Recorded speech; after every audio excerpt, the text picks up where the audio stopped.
Students, today we start activity 7. Last time આપણે activity 6 કરી હતી અને activity 6 માં શું કર્યું હતું? જો આપણે લેસન કરાયું હતું તેજસ્વીનું, એ તેજસ્વીની લેસન પરથી જે બી fill in the blanks હતી એ આપણે activity 6 માં કરી હતી અને અત્યારે આપણે કરીશું activity 7. તો activity 7 માં શું છે? તો આપણે જે લેસન કર્યો activity 7 માં તેજસ્વીનીનો, એ તેજસ્વીનીના અહીંયા ક્વેશ્ચન આન્સર છે. તો ફર્સ્ટ ક્વેશ્ચન છે, who gifted a bicycle to તેજસ્વીની? બરાબર, who gifted, કોને આપી, કોને ભેટ આપી હતી? તેજસ્વીનીને બાઇસિકલની ભેટ કોને આપી હતી? તો શું હતું? તેજસ્વીનીનો 12મો બર્થડે હતો અને એના ફાધર એને સાયકલ ગિફ્ટ કરી હતી. તો whoની જગ્યાએ અહીંયા આપણે ક્વેશ્ચનનો આન્સર કરશું. તો કોણ હતું? તેજસ્વીની ફાધર.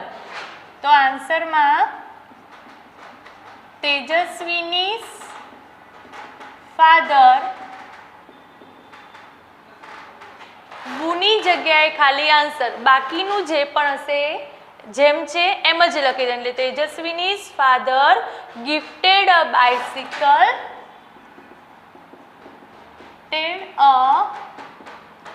Bicycle to Tejaswini. તેજસ્વીનીના પિતાએ એટલે એના ફાધરે એને સાયકલ ગિફ્ટ કરી હતી. બરાબર, જ્યારે બી વુ કરીને ક્વેશ્ચન આવે ત્યારે વુમાં ખાલી જે નામ હોય, કારણ કે વુ છે શેના માટે હોય? વ્યક્તિ માટે હોય. તો એ જે નામ હોય એ વુની જગ્યાએ લખવાનું અને બાકીનું જે પણ હશે એ એઝ ઇટ ઇઝ એટલે એમનું એમ જ લખી દેવાનું. પછી સેકન્ડ ક્વેશ્ચન જોઈએ, what did Tejaswini see on the roof?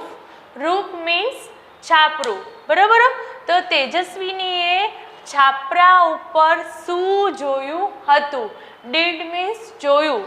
તો આ શું છે?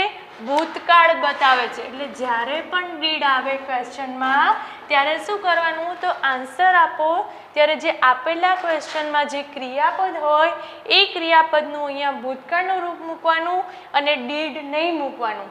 ક્વેશ્ચન ઉપરથી આન્સર લખવાતા શીખવાના પહેલાં તો ક્વેશ્ચન શું કહે છે એ સમજવાનું. વોટની જગ્યાએ વુ ને વુની જગ્યાએ વોટ સમજી અને ગમે તે આન્સર નહીં લખી દેવાના. તો શું કરવાનું? અહીં વોટ આપ્યું છે, શું જોયું? બરાબર, તો અહીંયા ડીડ છે તો પહેલા વાક્યમાં ક્રિયાપદ કયું છે એ જોવાનું. કયું ક્રિયાપદ છે? શું થાય છે ક્રિયા? જોવાની ક્રિયા થાય છે. તો આ સી છે, શું છે? ક્રિયાપદ છે.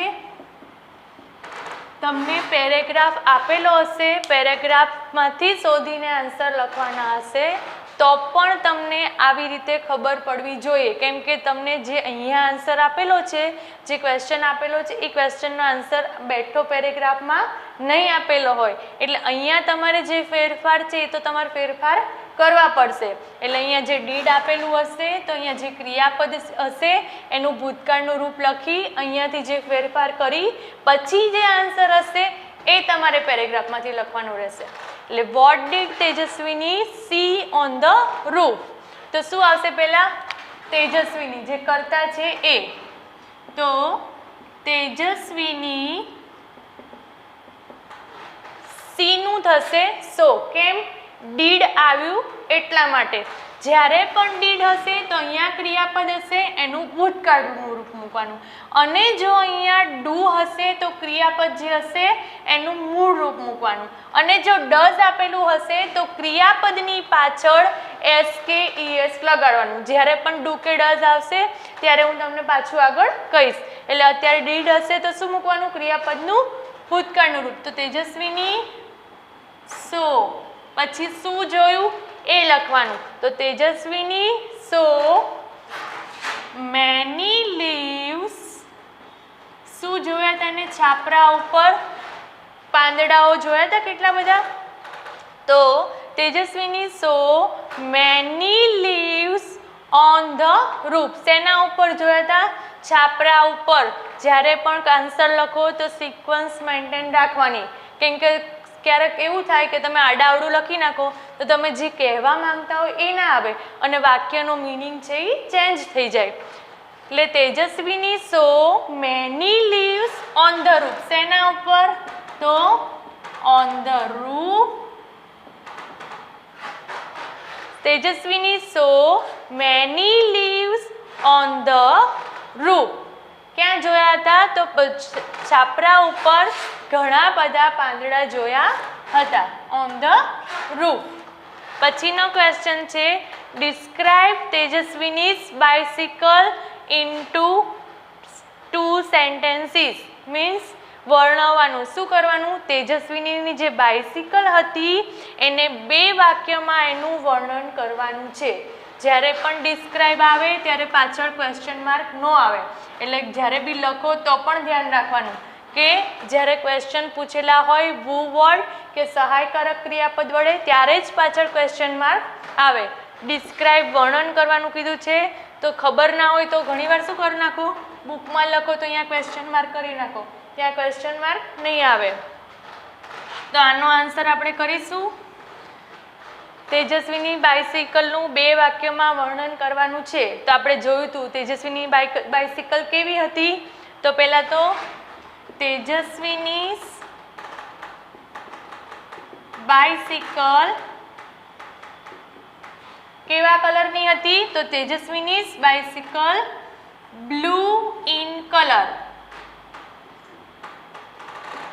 કેવા કલરમાં હતી Tejaswini bicycle is blue in colour અહીંયા આવશે ક્રિયાપદ તો ઇઝ બ્લુ ઇન કલર બરાબર પછી શું હતી કેવી હતી એની સીટ સોફ્ટ હતી તો ઇટ હેઝ સોફ્ટ સીટ પણ ક્યારે પણ શું કરવાનું જ્યારે પણ નિર્જીવ વસ્તુ હોય ત્યારે ઈટ લગાડવાનું મેં જોયું છે ઘણા બધા પેપરમાં શું કરે છે તો એને ખબર નથી પડતી કે ક્યારે ઈટ યુઝ કરવાનું ક્યારે હી યુઝ કરવાનું ક્યારે શી યુઝ કરવાનું તો એ બાઇસિકલ માટે સી લગાડી દે છે તો સી તો ગર્લ્સ હોય એની માટે લગાડવાનું હોય તો નિર્જીવ વસ્તુ જ્યારે પણ આવે ત્યારે તમારે શેનો ઉપયોગ કરવાનો ઈટનો તો વાક્ય બનાવતા શીખો ત્યારે જોવાનું કે આ કઈ વસ્તુ છે સજીવ છે નિર્જીવ છે એ જોવાનું તો Tejaswini bicycle is blue in colour પછી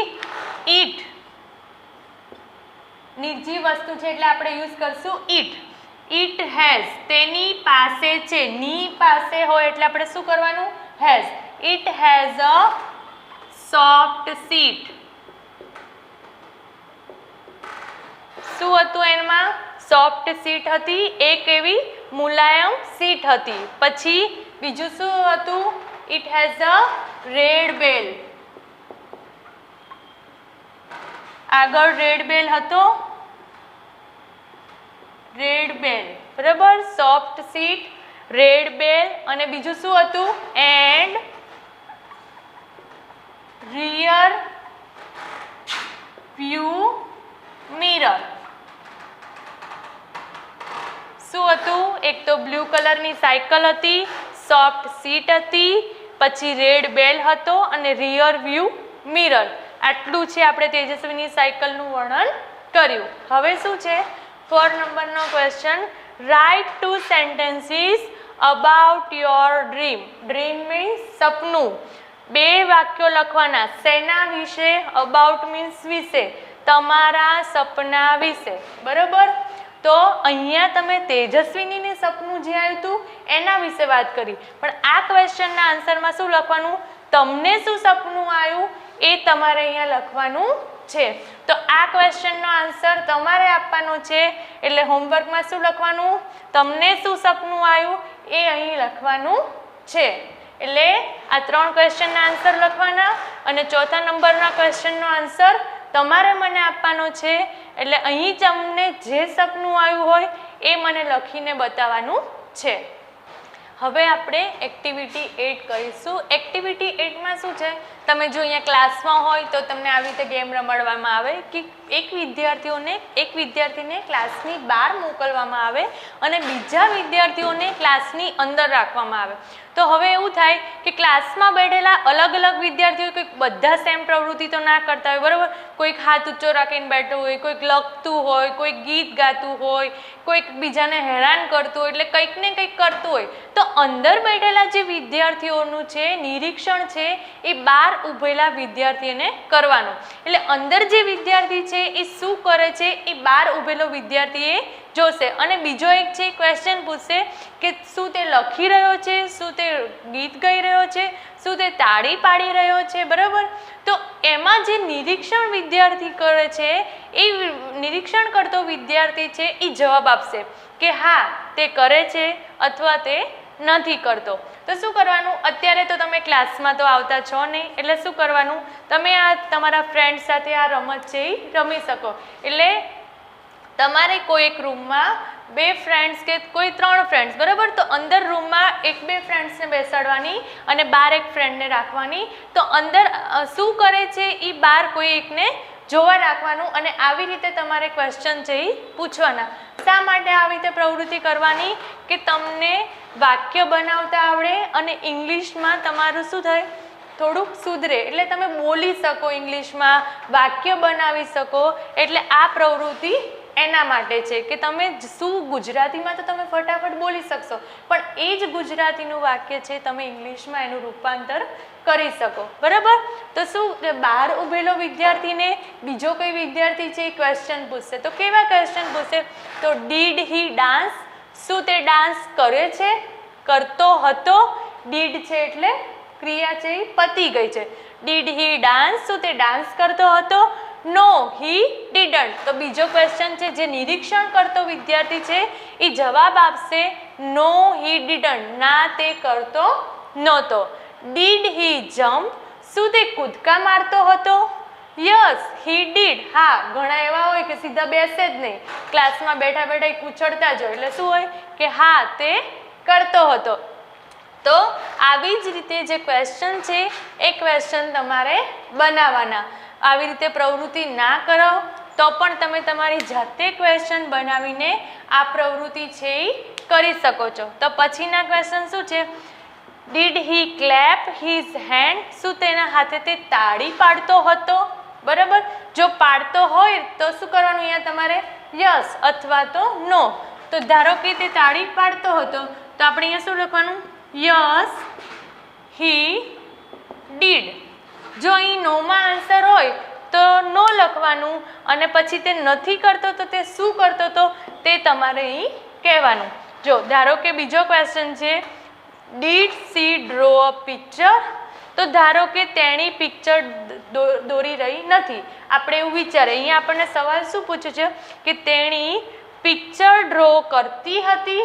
તો આપણે વિચારે કે આ છે બીજી કોઈ ગર્લ છે જે આ પિક્ચર ડ્રો કરતી નહોતી. તો અહીંયા આપણે નોમાં આન્સર આપો તો નો શી ડીડન્ટ, બરાબર.